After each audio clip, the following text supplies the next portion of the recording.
Bismillah ar-Rahman ar-Rahim. Alhamdulillahi Rabbil Alameen wa salatu wassalam ala Rasulillah. I'd like to start in the name of Allah, the Beneficent, the Most Merciful. I'd like to praise Allah. I'd like to send peace and blessings upon the Messenger of Allah, sallallahu alayhi wa sallam. Assalamu alaikum. Assalamu alaikum. So first of all, before I start, I'd just like to say what a privilege it is to be here again in Leeds.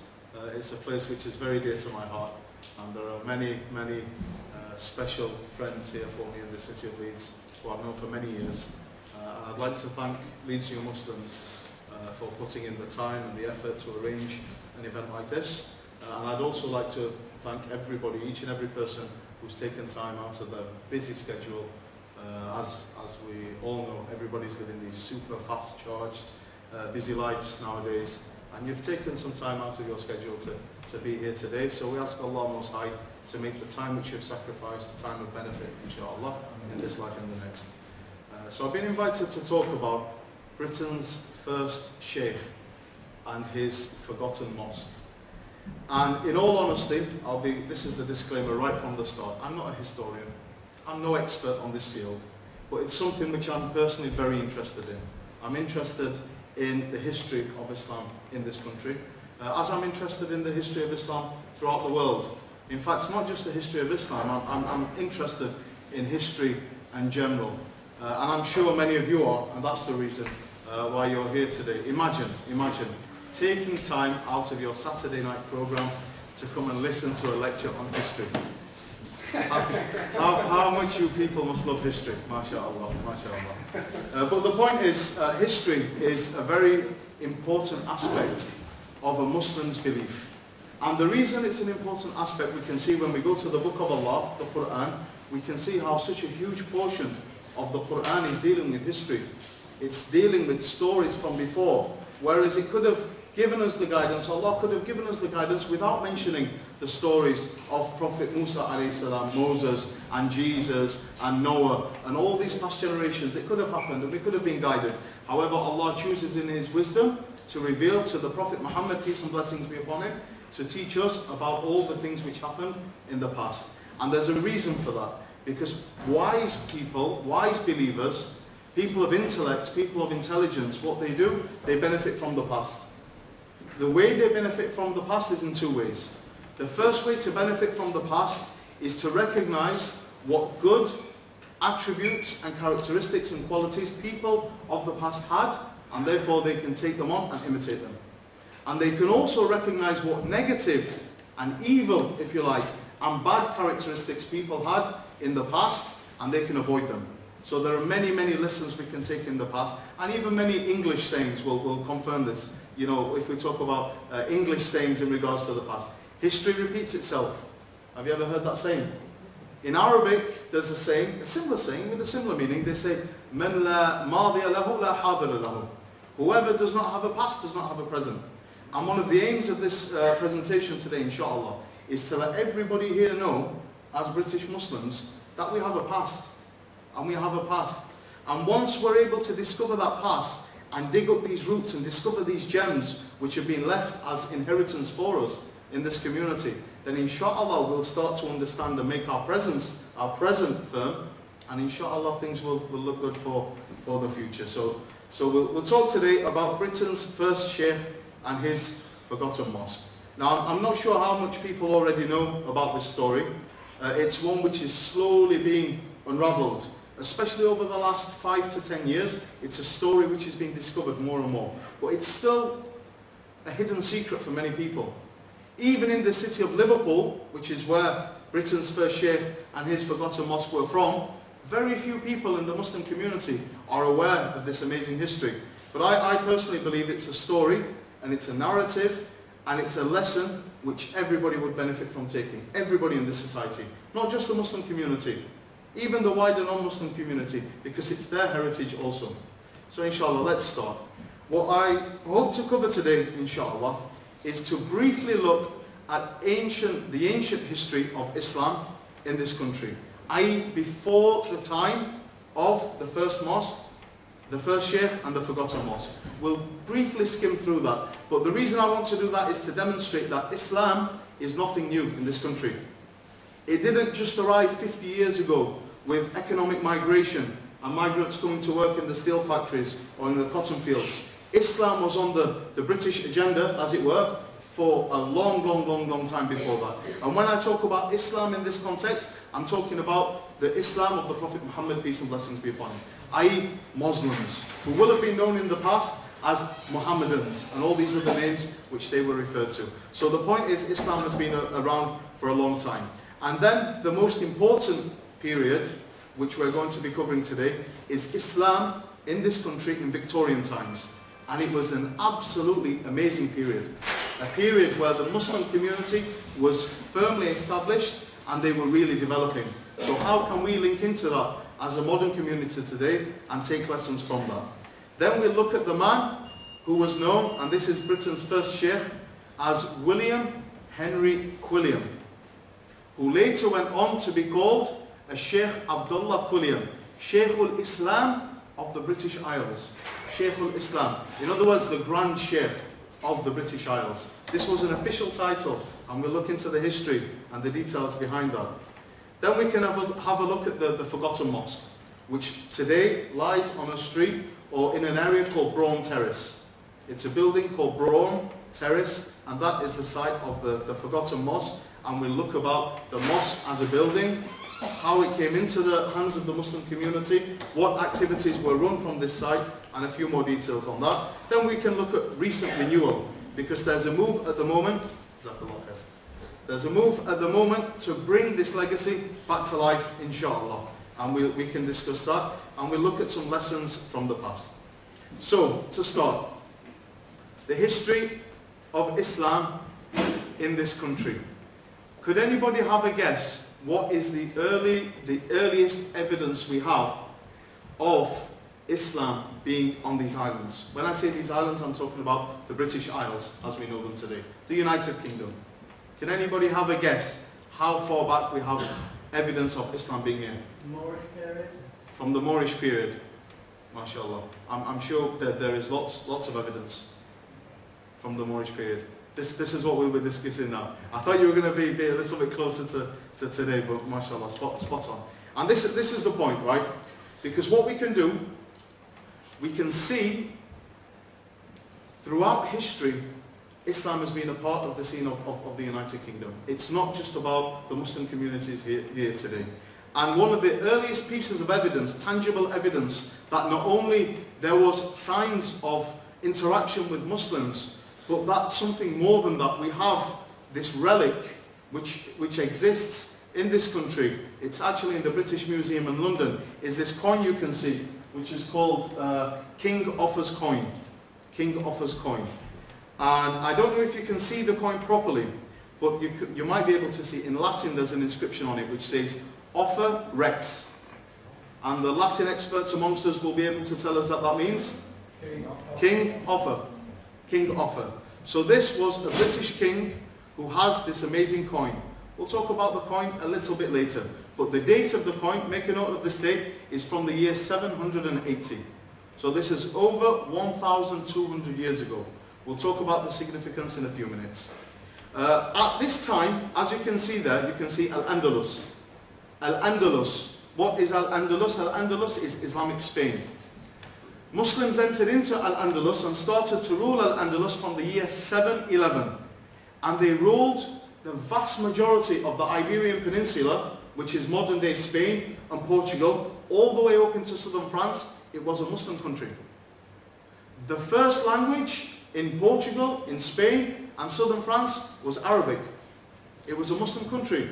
It was conquered by the early Muslims who were invited over in the first place by the Andalusians themselves and by certain kings who wanted help fighting certain battles. That's how it started. But what happened is that you've got this whole country which is today known as Spain and Portugal. It was a Muslim country. And not only was it a Muslim country, but it was a time of the Light Age. While Europe was going through their Dark Ages, you had the peak of civilization in Al-Andalus. Its capital was Cordoba, modern-day Cordoba.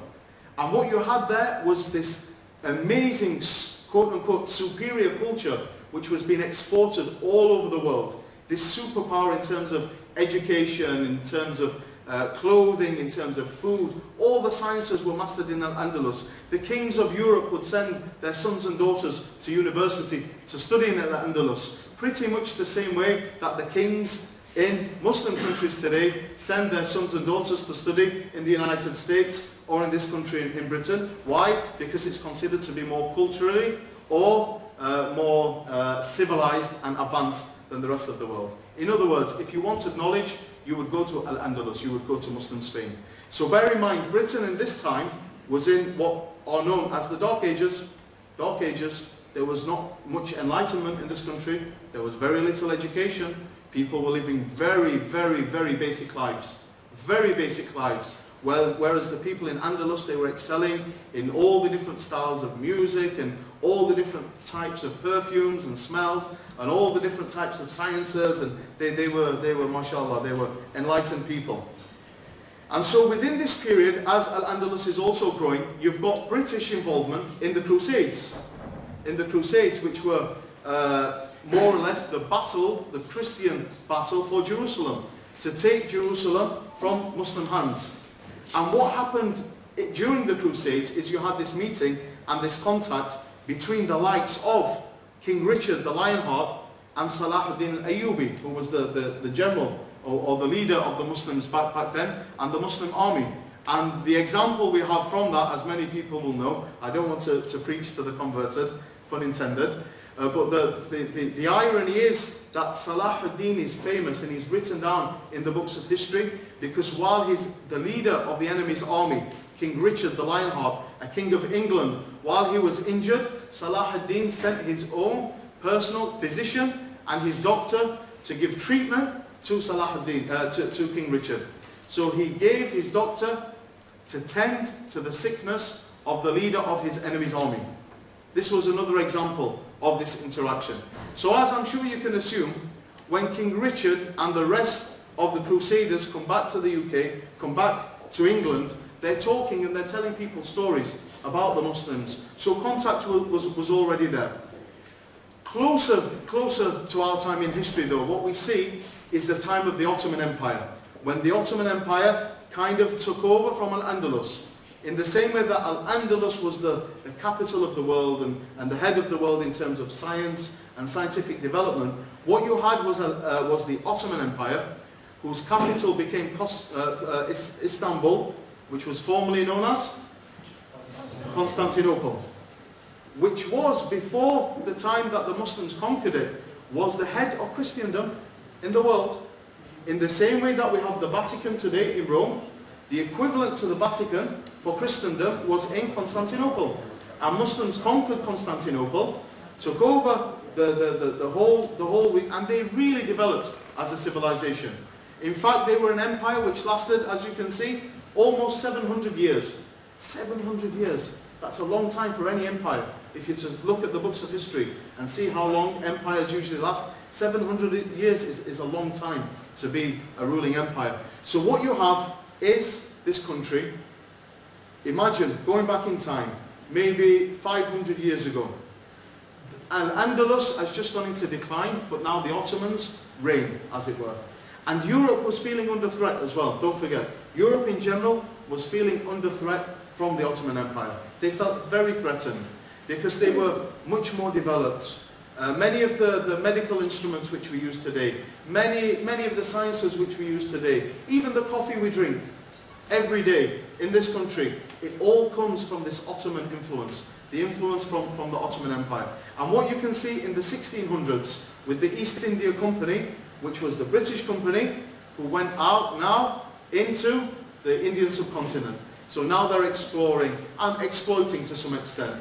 And they're bringing these things back, but the point is there's this interaction. And we'll discuss further some examples of this interaction. I mentioned there the Turk's head. The Turk's head. Does anybody know what the Turk's head is or was? It's a pub. What's that, sorry? It's a pub. A pub. What do you think? It was a coffee shop in London in 1652. Bear in mind, some of the church leaders used to warn people from drinking coffee and telling them this is the black potion of the devil. Don't drink it because it's come from the Turks. Be careful what you're drinking. So this was the intellectual level, what some people were at in that time. But what we see is that coffee was introduced. It was a part of Ottoman culture, and it was taken into this context. Likewise, the word coffee comes from the Turkish word kahva, which comes from the Arabic word qahwa. And now the irony is, Arabs today will call it coffee, even though the word is originally theirs to start with. So it's gone around in a full circle. So yeah, the Turk's Head was a coffee shop. It burnt down in the Great Fire of London in 1666, and there were numerous coffee shops which burnt down during that time. But the point was, Ottoman culture was having an impact in Great Britain, and there are even pictures available in the archives and the galleries of rich, upper class women from the creme de la creme of society posing on against the River Thames wearing full niqab. They weren't Muslim, but they wanted to dress like these people. They wanted to be like these people. So you see, you know, the debate which we have today about the niqab, it's not very British. Well, actually, hold on. I'm not saying the niqab is British, but we had the creme of British society a few hundred years ago walking around London wearing the niqab, wanting to be a part of this cool culture, as it were, if they didn't want to be a part of the faith. Job Solomon. Does anybody know about Job Solomon? Ayub ibn Sulaiman. Nobody knows about him. Okay, we'll talk briefly. I'm really aware that we don't have much time. Back to King Offa's coin. Remember the coin we saw? On one side it says Offa Rex. What does it say on the other side? This is a coin minted by King Offa. Who was King Offa? He was the king of Mercia, which is a region in the Black Country, which is all the way in the Midlands and even into Wales. So it was a huge chunk of England, and King Offa was the king. And what was the coin, what he minted? What did it say in Arabic? It says, La ilaha illallah wahdahu la sharika la. There is no Lord except Allah. He is alone, without partner. This was 1,200 years ago. 1,200 years ago, and this is a British coin minted by a British king. Imagine that. Now the scholars, they debate what was the reason for this, and they have lots of different discussions. Some of them say it was because Al-Andalus was so powerful back then, and they wanted to ease the trade transactions with the Muslims of Al-Andalus, so they made coins which looked similar to their coins. One theory is that this British king Offa, he was fed up with the high taxes that the Pope was demanding in Rome, so out of protest he thought he'd send the taxes in Muslim coins. And there's even a theory, of course none of these will ever be proven, that King Offa, this British king, 1,200 years ago, must have become Muslim to have minted this coin. Now obviously nobody's going to be able to prove any of these, but it's food for thought. SubhanAllah, 1,200 years ago this coin was around. So, Ayuba Sulaiman Diallo, who is Job Solomon? Job Solomon, so now 1700s. So we've gone from 1,200 years ago to about 300 years ago. Okay? So there's, and between this period, we've got lots of evidence of people going for Hajj, British people going on the Hajj. We've got evidence of interaction with Spain and Andalus. We've got evidence of interaction with battles with northern African pirates and the battles which would be had at sea, and all this different kind of interaction. So it is there and it's prominent. Ayuba Sulaiman Diallo, this is a very, very important portrait. And the reason this portrait is important in the world of art is because it's the first known portrait of a freed slave in Britain, in this country. Ayuba Sulaiman Diallo, he was taken from Senegal, he was taken over to the United States. They discovered he was a rubbish slave. He couldn't work. Whatever job they gave him, he couldn't do it. And they brought him to England and they gave him another job and they discovered he couldn't work. His hands were soft. They described his hands were too soft. He wasn't a man of work. And then they discovered that he was an absolute genius. He was a scholar. He was a sheikh. He was a son of a scholar and a sheikh. And he came from this lineage of scholars and sheikhs back in Africa. He was a man of Allah. He was a man of Allah. And what they discovered is he was a scholar, and he put the scholars of the time in England to shame. So much so that they had no option except to free him. And they raised his rank. So much so, you know, look at the portrait. The portrait itself, do you know how much it would have cost to commission a portrait like this in those times? Only the top people in society would have portraits like this. Not only that, but it doesn't demonize him in any way. Sometimes when we go to times like this, you can see pictures of certain kings or certain characters, and they'll make their noses bigger to look crooked, or they'll give them some kind of characteristic to make them look sinister or evil. That's not the case in this portrait. So what we see with Job Solomon is the insistence which he had to carry his Quran around his neck. This was his tradition from Senegal, and he insisted in this portrait to have the Quran around his neck. Unfortunately, we don't have much time to talk about these characters very much. So that's a little bit of history into what was going on before the time of Sheikh Abdullah Qulian. Now I want to get to the interesting time, which was Victorian times. So in Victorian times, just imagine, this country is the head of the world. The head of the world, undisputed, without doubt. You can see in the map there, in the peak of the British Empire, it said that 22% of the planet was under British control. 22%. They said it was the empire where the sun never sets. This is the British Empire. Everything was happening in this country. This country was the head of the world, as it was. And it's in this time, it's in this period, when all the docks are working, when all the commerce and the money is coming in from all the different parts of the world. It's in this period where, for some strange reason, which is only in the wisdom of Allah, that we see this bursting, shining star of individuals who appeared as if from nowhere to build the foundations for Islam in this country. And the first one I'd like to mention, and I know we don't have much time, so I'll be very brief, is this man, Lord Stanley. Lord Stanley. Lord Stanley, he was a peer. He was a member of the House of Lords. He converted to Islam. So imagine this, 1827, well that was when he was born. He probably wasn't in the House of Lords as an infant, but when he grew up, he was in the House of Lords. Nowadays we have Lord Ahmed of Rotherham, and some people might wrongly assume that Lord Ahmed, Nazir Ahmed, is the first Muslim person to represent the Muslim community in the House of Lords. That's not the case. More than 100 years ago we had Lord Stanley in there. Also from the early converts from the Victorian period was Robert Stanley. Inshallah, as we go through them, we can ask Allah to shower His mercy upon them, as we mention them one by one. May Allah forgive them and show them mercy, inshallah, and raise their ranks and their levels in paradise, inshallah. Robert Stanley, he was the Lord Mayor of, I don't know how to pronounce this place. Stalybridge. He was the Lord Mayor of Stalybridge, which is just down the road towards Manchester. Another prominent convert, Muslim in society. We also have Sir Richard Burton, who, although he wasn't the first English Muslim to perform the Hajj, to perform the pilgrimage to Mecca, we have evidence of people performing the Hajj before him. He performed it in I'm not even going to pretend to remember when. He performed the Hajj, and he wrote this amazing book. He made a record of it. The pilgrimage to Hajj, to Mecca and Medina, and he had lots of different diagrams in there. These are all available in the archives. Sir Richard Burton.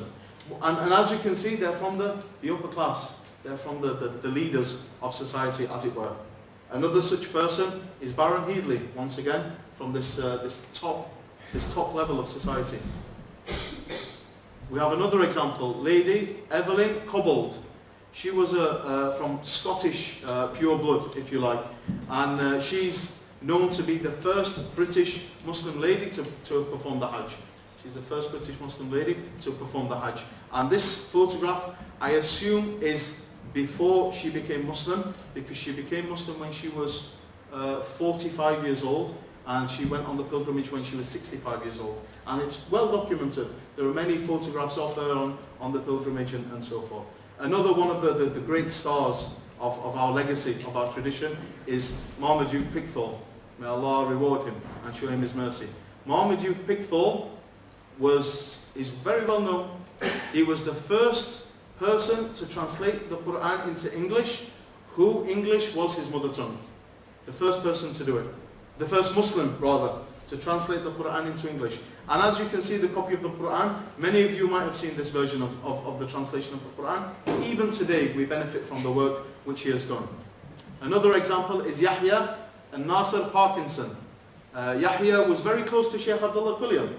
He was a Scotsman also, and he was very close to the Sultan of the Ottoman Empire. So once again we have these. He was a poet, he was a writer, he was a very, very, very intelligent person. And once again his works are still in existence for anybody who wants to go and refer to them. Then we have this man, Hafid Abdul Karim. Has anybody heard of this man? Hafid Abdul Karim. Put your hands up if you've heard of him. The story of this man is amazing. Who was Hafid Abdul Karim? He was a close friend of Queen Victoria. Very close friend. He was brought over from India to be a servant to Queen Victoria. She liked him so much and she recognized his intelligence. She even mentions his handsomeness many, many times. So she raised him to the level of Munshib. And she even made him responsible for all the affairs in India which were happening over there. So he used to live in the same palace as Queen Victoria.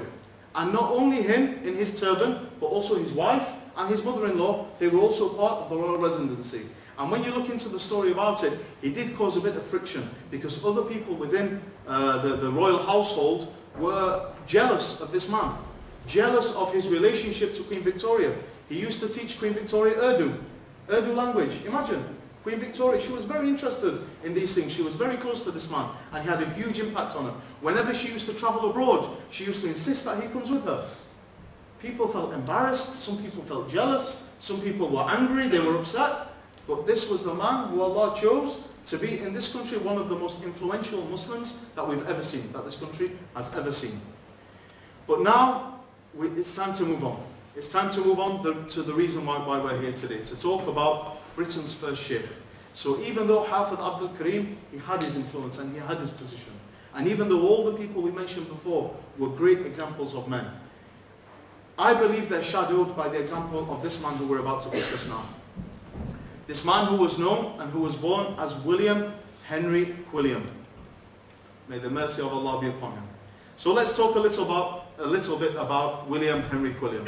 He was born in Liverpool, although he was originally Manx. He was from the Isle of Man.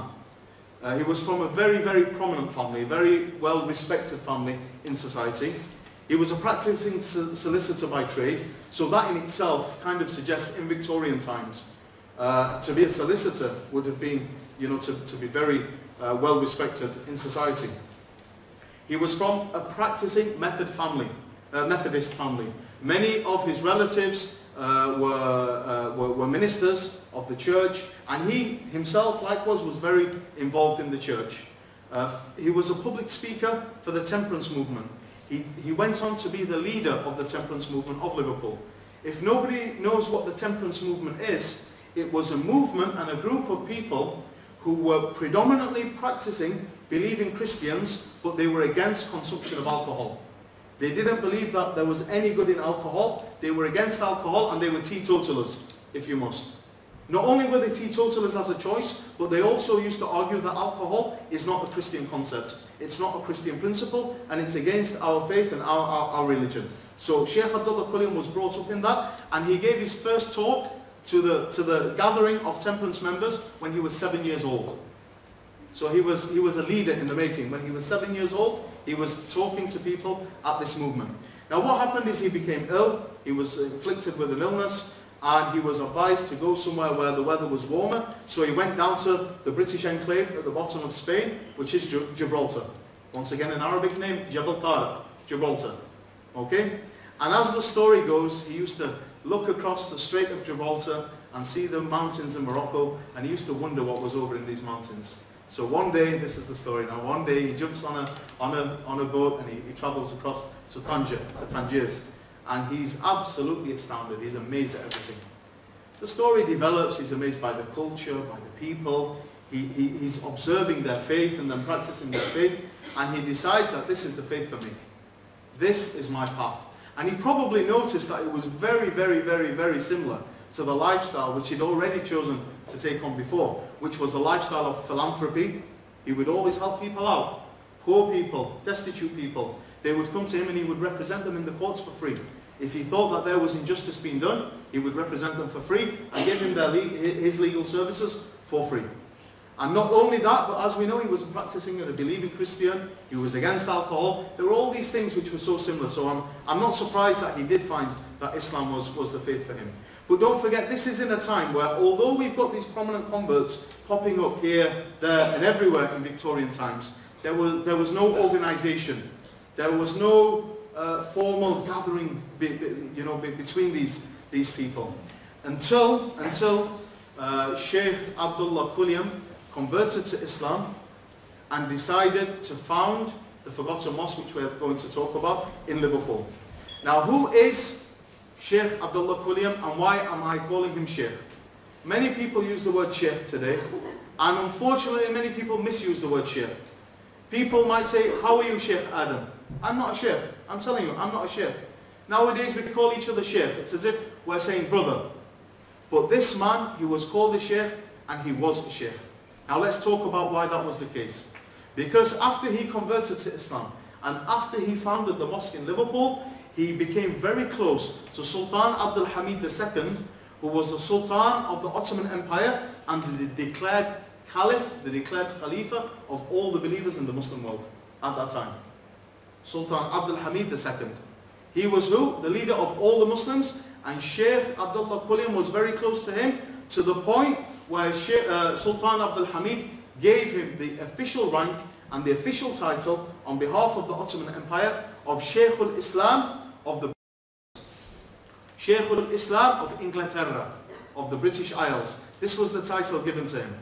Not only that, so it wasn't just about a political move. It wasn't just a political ploy by the Sultan of the Ottoman Empire, but he was also recognized as a religious alim, as a scholar by the authorities in Morocco. And he was recognized as that by the Emir of Afghanistan. So these are huge Muslim leaders around the world now who are bearing witness and confirming that this man is a Sheikh. He's the real deal. Until this day, today, December 2014, are we in December yet? November 2014, we have never seen anybody since before Sheikh Abdullah Quliam until our time who has held the same religious authority, whether it's in knowledge or it's in an affirmed title and ranking given to him, than Sheikh al-Islam, Sheikh Abdullah Quliam. So we have to bring this heritage back to life. And guess what? He was a convert. A convert. It's lucky if a convert can get onto a mosque committee today. If they've got blue eyes and blonde hair, they might just make it. They can be the token trustee. But this was the real deal. This was the real deal. Subhanallah. He was a convert. He should be a source of inspiration to everybody here, whether a convert or not. We have many lessons to take from this man. So let's look at this man. What did he do? As I said, he was generous in his nature. He used to look after, even though he was from a very well-respected family, and even though he was hanging around with the sultans, he always had time for people on the ground. It said that when he used to arrive back on his trips from abroad, the prostitutes in the streets of Liverpool used to run to the docks and they used to throw flowers out to welcome him. Why? Because he used to protect them and he used to defend them. No matter what background they were from, he didn't judge them. The poor people in Liverpool, they used to love him. And there's another story. He was gifted a white stallion by the son of the Emir of Afghanistan. And one time he came back with it from Afghanistan. Imagine, in the docks in Liverpool, and he's riding through the streets of Liverpool on this white horse. Imagine, Shaykh al-Islam, Abdullah Quliam. And it said that people were throwing flowers down and praying, well, Muslim and non-Muslim. The non-Muslims loved him, especially the poor and the downtrodden people in society, who he made sure were looked after. Besides that, he was the head of a trade union, which used to look after the workers' rights and the people who were working down in the docks in Liverpool. As we mentioned before, he was a well-respected solicitor, and there are many, many examples, what we can see in the archives, of him offering his legal support for free to people. For example, some of the people who were from Bangladesh, from Yemen, from India, who were working on the ships, they would arrive to Liverpool and they might pass away in Liverpool, or they passed away at sea and their bodies were brought for the funeral prayers to the mosque in Liverpool. Not only would he arrange the funeral prayers for them, but he would go to the shipping companies and make sure that all their wages were paid in full and sent back to the people's relatives back home, wherever they were from, to make sure that they had enough money to get by with. And if the shipping company refused, he'd take them to court for free. It's a service which he would offer to people for free. He was very, very concerned with people and injustice, and he aimed to be a solution to that. He was a poet as well. I've brought one example of a poem which he wrote. And forgive me because I won't be able to give it justice, but I'd just like to read this poem. It's called The Riddle of Life. Birth, life and death, three potent words. What is it that they spell? Our entrance in, our life upon, our exit and our knell. Is that then all that is comprised within those words so said? And doth the span of passing seen cry finished when we're dead? If such be all, alas for us, poor creatures of an hour, that bloom unseen, that die forgot, like passing of a shower. Our days but few, our cares so great, and passed in toil and strife. Our life a span under a ban, no blessing then is life. But if the moment of our birth, as we believe it be, is not just entrance upon earth, but immortality, then toil and care and meagre fare, while on the earth we stand, is but precursor, but the path that leads to other land. Then sound of knell doth only tell of life begun for aye, that perfect life sans care and strife in the eternal day. We ask Allah Most High to send His mercy upon Shaykh Abdullah Quliam. And there are many examples of his poetry, many, many examples. He was an amazing writer. He was an author, as you can see here. One of the books which he wrote was called The Faith of Islam. And there's even a story behind interaction with Queen Victoria. He sent a copy of this book, The Faith of Islam, to Queen Victoria. So we're talking about Islam in Britain. MashaAllah. What happened? Queen Victoria responded to him and sent him a letter and requested more copies for her grandchildren because she liked the book so much. So Islam in this country, it's not a recent phenomenon. You know, when people are saying, is Islam compatible with British values? Excuse me. Islam was here before you were even a twinkle in the eye of your great grandfather, if he was even on these islands in the first place. You see? So Islam is something which has been around. Queen Victoria herself, subhanAllah, they were very close. As we'll mention another story very quickly. Alhamdulillah. Okay, he was a recognized leader in the United Kingdom. He was recognized obviously in Liverpool. He was recognized by the Muslim community. At one point he took on the role of consul of Persia. He was the consul of Persia, the Persian consul in the United Kingdom. But he was also recognized by wider society. He would have the Lord Mayor in the mosque to celebrate the Prophet's birthday, for example. This is all in the archives. Sallallahu Alaihi Wasallam.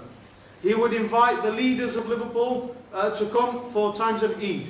He would be invited into the town hall to address the leaders of Liverpool back then. There are even examples of interfaith activity where he would meet with members of the Jewish community and have discussions and debates in front of all the leadership of Liverpool. So he was well recognised and well respected. He was even invited when Queen Victoria came and visited Liverpool. I don't know if anybody's familiar with the architecture in Liverpool, but there's a huge building, an amazing building, which is in the city centre, called St George's Hall. Prince Charles, he says it's his favourite building in the country from an architectural perspective.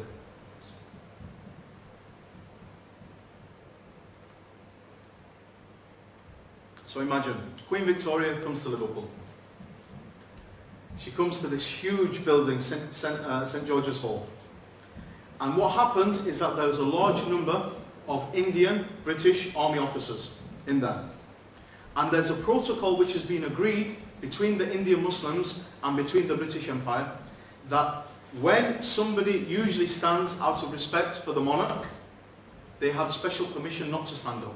So everybody would stand up for the Queen, but the Indian Muslims at that time, it was agreed in writing as a protocol between the British Empire and their role in it, that there was no obligation on them to stand up. So as the story goes, Queen Victoria walks into this huge hall. Everybody stands up except the members of the British Muslim Army. And that was fine. Nobody was offended. It was something which was well known and well accepted. And then Sheikh Abdullah Qulian walks in with his turban and his official gowns on and his badges and his medals from Sultan Abdul Hamid of the Ottoman Empire. And it said that all the Muslim soldiers stood up out of respect for him. So it caused a bit of a scene, and it was reported in the local media. But this is also something which we can't forget, is that the early Muslim community back then, they did go through many challenges. There was hatred against them. There was spite against them.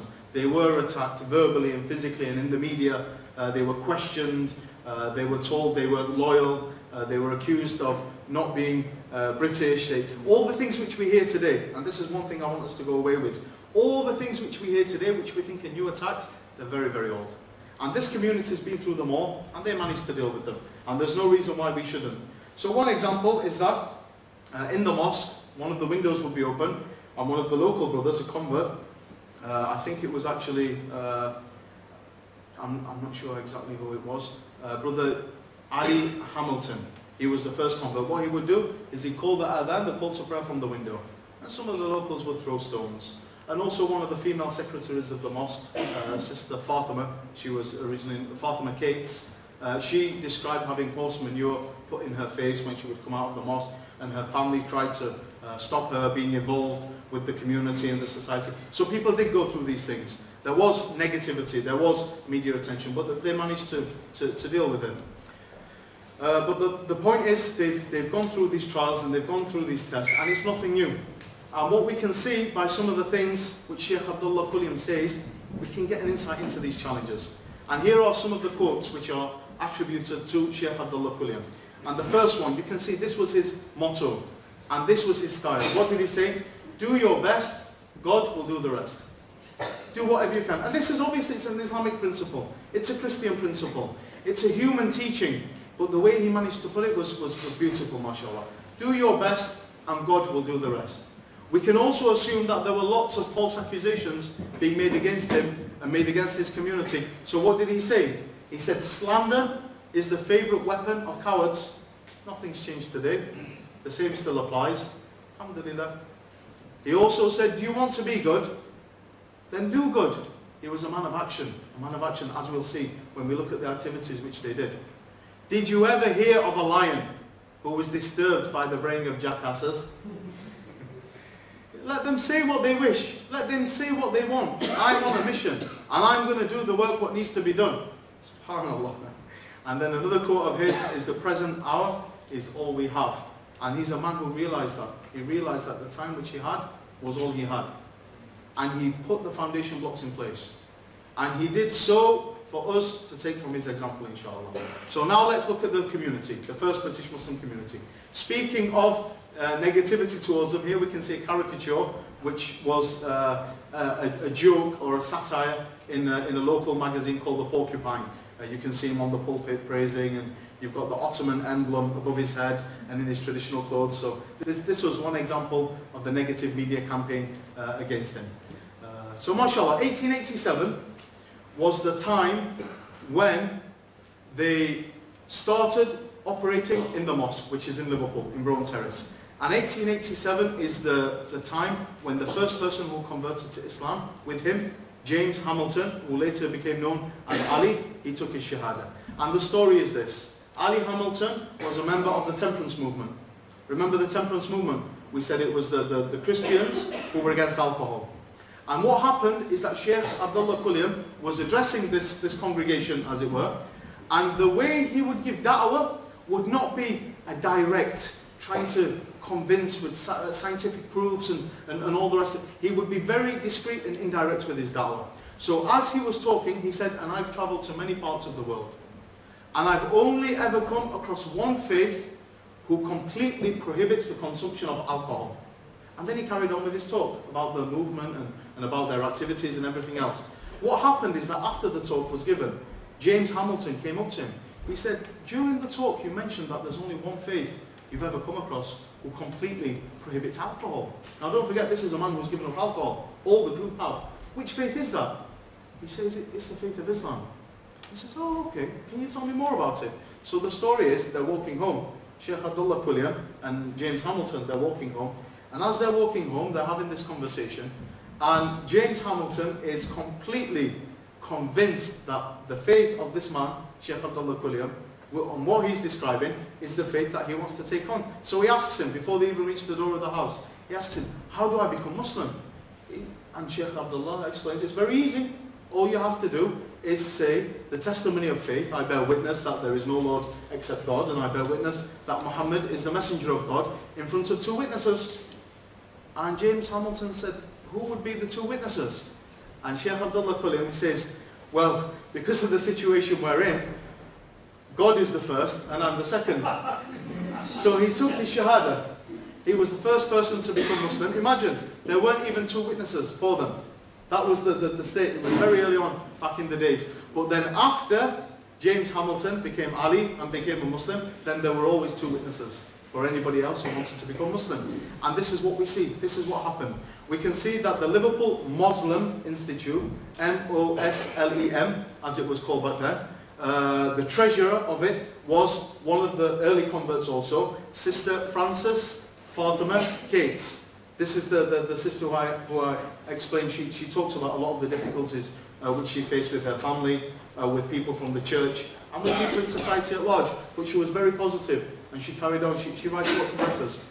And we can see within 2 years, okay, within 2 years, from 1887 to 1889, you've got this small community in the small mosque of 50 English local Liverpoolian converts to Islam.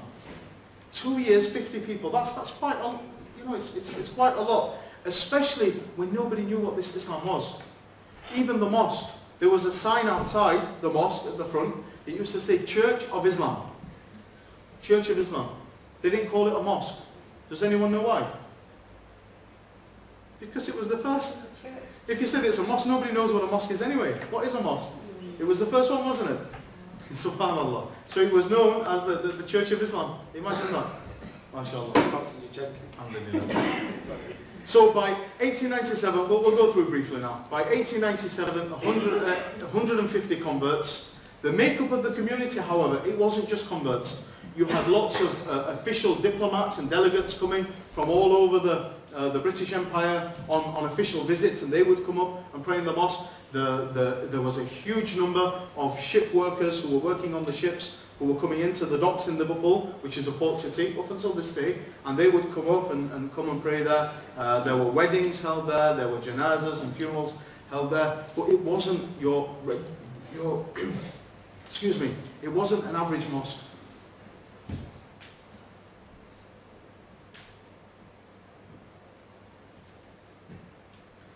What we do know is that there were about 600 people with Sheikh Abdullah Quliam. The reason we know this is because he kept lots of records. We're very fortunate. He kept lots and lots of records of lots of different things. He was a solicitor, so maybe that's where he got that habit from. But we have such a huge resource in the archives which are available. And his focus in the services which he and the community offered, and this is the main point here, if you can see at the bottom, they were for all. They were for everyone.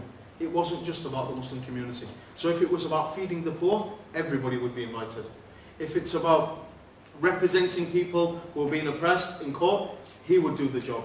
If it's any activity which they did, absolutely everybody was invited. And I've even come across one of their old advertisements for one of their events, which it said, and it even says on, which sounds weird to us nowadays, but it says, all strangers welcome.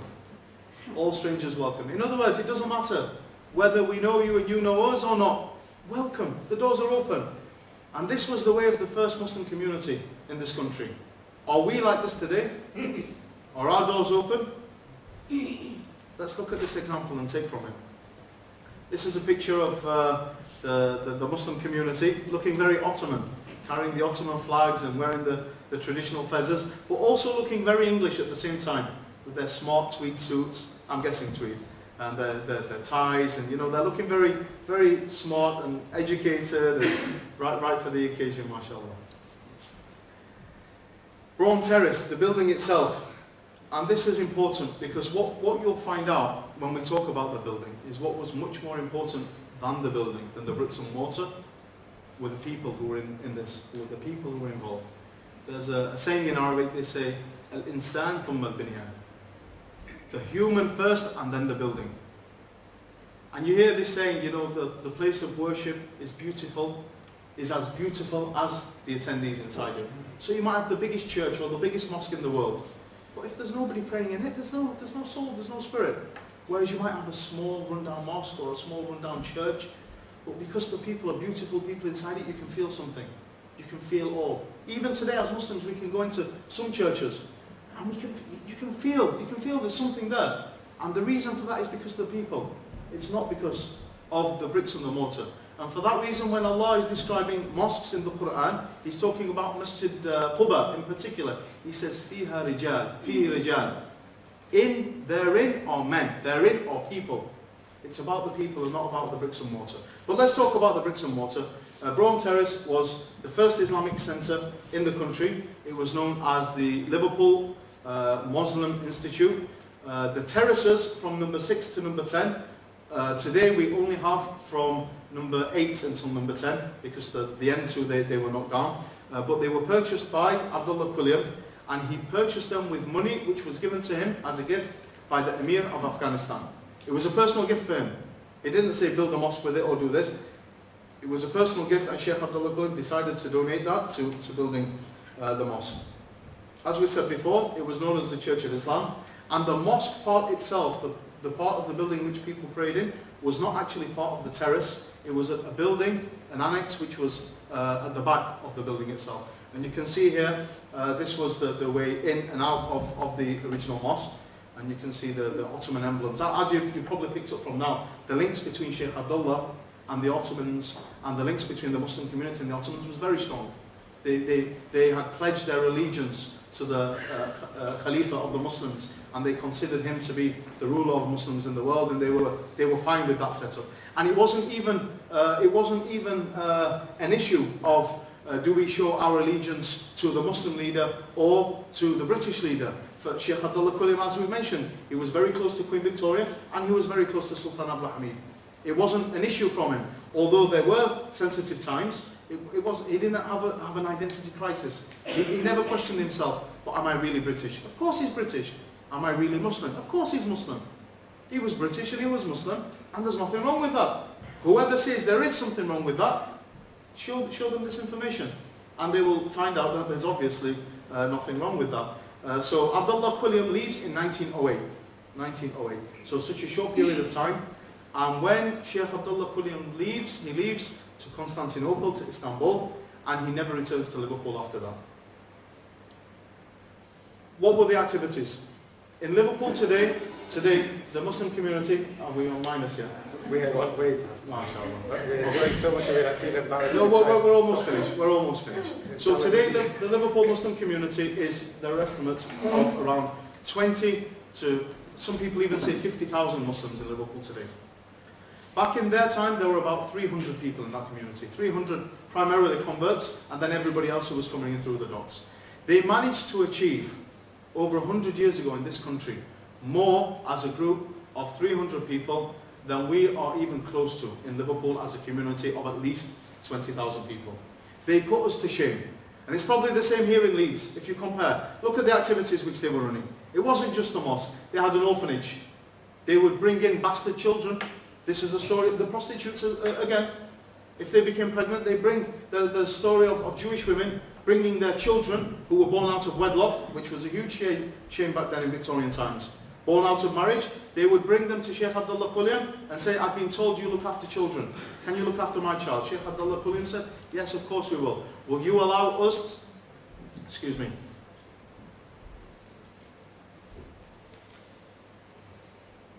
will you allow us to bring this child up in a Muslim ethos? And she agreed. So you had this orphanage taking in children from the streets. Don't forget, Victorian times, they weren't like today. Social services weren't what they are today. People were left for their own. If they didn't have work, they had to get money from somewhere. Feeding the poor and the needy. This was a regular event at the mosque. As I said, everybody was invited in. They used to go on picnics into the countryside. And when you see, we can even see what they used to eat, traditional English sandwiches and all these different types of things. They used to have a huge printing press. Today we call it a media centre. A huge printing press. in the basement of the building. This is in a time when many people can't read and write. They used to publish the Islamic World, which was monthly and went all around the British Empire. Most of the archives which we have today were found in Japan. Most of the archives of the original copies of the Islamic World were found in Japan. The Japanese Shaykh, an interesting story, the first Shaykh in Japan, if you know anything about it, he became Muslim with Shaykh Abdullah Kulim.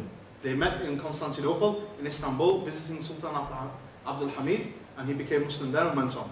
The Crescent was a weekly British journal of Islam in Britain. There was the library there, when, as we said, many people couldn't even read. A museum with all different artifacts from across the Muslim world, which people would just probably go in and be amazed at. Sunday talks, so there was the Friday khutbah for the Muslims, the Jum'ah, and Sunday morning when the church bells were ringing, they would put on a service for non-Muslims also. So if any non-Muslim Christian wanted to come to the mosque and hear what Islam was about, they had that service on Sunday morning. And there would also be a Sunday evening lesson as well. There would be science lectures where the experts and the professionals in the community would pass on their skills to everybody else. So it wasn't just about preaching about religion this, religion that. Allah says this, the Prophet says this. They were concerned in empowering people with beneficial knowledge, whether that was dini or dunyui, whether it was religious or whether it was the worldly sciences. Language classes, they taught Urdu, they taught Arabic and all these other languages, sewing classes and social activities for the ladies, Christmas dinner. Christmas dinner in the mosque, imagine that. Shaykh Abdullah Kulim had Christmas dinner, Christmas lunch in the mosque, and he invited everybody in society along who didn't have a family to celebrate Christmas with, or who were homeless and they were stranded on Christmas Day. He invited them into the mosque. They didn't celebrate Christmas as a religious festival, but they looked after the people who were downtrodden in society. Alhamdulillah. Close that now, or Inshallah. Any summary of the last, any summary of anything you'd like to say? Summary? Yeah, well, in 30 seconds, if anything else you'd like to add. Okay. Just for the sake of allowing some socialization. Okay, in terms of a summary, you can see there in the original mosque, they've got an organ. You see the picture? On the far right side of the picture, at the top of the mosque, this wasn't the praying area, there was an organ. And the reason why there was an organ is because they used to take Islamic nasheeds and they used to anglicize them. They used to make them compatible with the people. And that's what Shaykh Abdullah Kulim was all about. It was about translating the message of Islam to a language which the people of this country could understand. Nowadays, if you were to try and put an organ into a mosque, you could probably expect that the reaction what you'd get. It would probably be similar to the reaction of some of the companions when the Badawi came in and he urinated in the mosque. But the Prophet ﷺ, he told them, be easy with him, be easy with him, take your time with him. Give him the space what he needs, make him feel comfortable. So this is one thing, inshallah. What I did want to do is share Shaykh Abdul Hakim Murad has done a rendition of the original hymns which went in the past. But I'll play that at the end. Yes, I'll play that at the end. Here we have Shaykh Abdullah Kulim circled. This is outside the walking mosque. MashaAllah, alhamdulillah, the mosque after 110 years it's been reopened just before Ramadan. There are programs which are starting to get back up and running, alhamdulillah.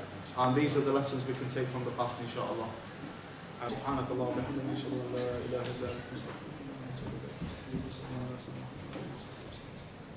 We ask Allah Most High to reward every single one of the people we mentioned and all the ones who we don't know about. The best of rewards for the service which they've done for their communities back then and also for us. We ask Allah Most High to allow us to follow in the footsteps of the righteous ones of them. We ask Allah Most High to forgive all of their mistakes and to allow us to take from their good deeds and their blessings and their benefits, inshallah.